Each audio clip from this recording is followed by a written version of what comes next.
Tignan mo, Irish, may bago naman akong sandals. Bigyan ng tatay ko.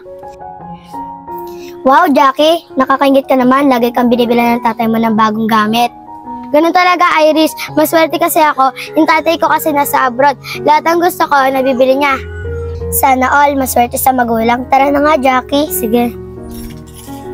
Teka lang, Jackie, oh. Tingnan mo si Rosalie, oh. Ang laki ng tsinelas, parang galing pa sa tatay niya. Oo nga, Irish. Tara, sama mo ako. Pagtripan natin sila. Maganda yan.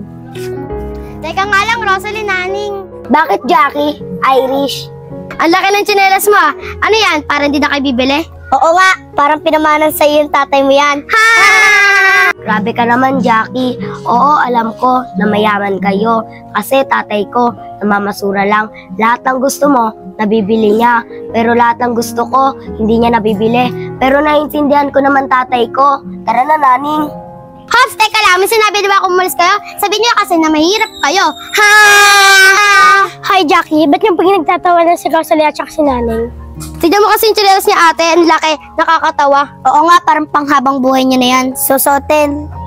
Jackie, umuwi ka nga sa bahay. Susumbot kay tatay na lalait ka na ibang tao. Totoo naman sinasabi ko, ate, ha. Bida-bida. Tara na nga, Irish. Alis na tayo. Asyansyahan mo na sila, Rosalie, ha. Susumbo ko na lang sila kay tatay. Okay lang yun. Alis na kami, ha. Sige. Irish, di natuloy yung pag-aasal natin kasi ate, bida-bida. Oo nga, di natuloy yung pag-aasal natin sa dalawang yun. Ay ni ate ko, yung bida-bida, magsusumbong yan sigurado.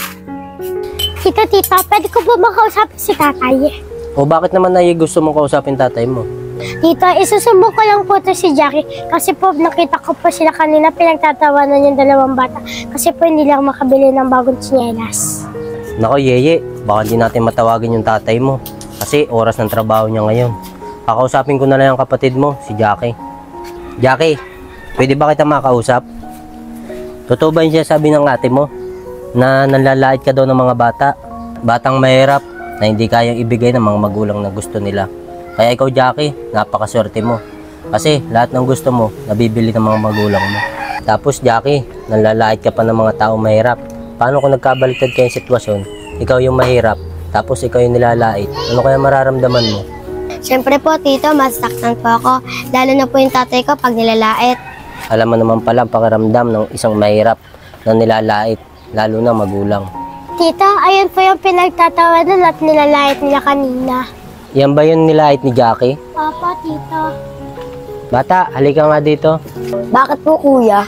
Pwede ba kitang kausapin? Tungkol saan po yun, kuya? Nagsumbong kasi sa akin yung pamangking ko na nilalait ka daw at pinagtatawanan. Kaya humihingi na rin ako sa iyo ng pasensya para na lang kay Jackie. Saka, Jackie, humingi ka na rin ng pasensya kay Rosalie. Rosalie, sana mapatawad mo ko kagarina sa mga ginawa namin kasalanan sa'yo. Oo nga, sana patawad mo kami.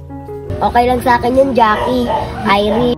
Totoo naman na hindi namin kayang bumili ng bagong tsinelas kasi mahirap lang kami. Pero naiintindihan ko naman tatay ko. Kung anong meron sa amin, masaya pa rin kami. Jackie, kung bigyan mo na lang kaya si Rosalie ng tsinelas, total marami naman tayong tsinelas eh. Oo nga ate, tama ka. Rosalie, bibigyan kita ng tsinelas. Ako din, bibigyan din kita ng tsinelas. Maraming salamat, Jackie, Irish. Thank you sa inyong dalawa. Tara, Rosalie, para makapili ka na ng mga bagong tsinelas. Tara, Jackie.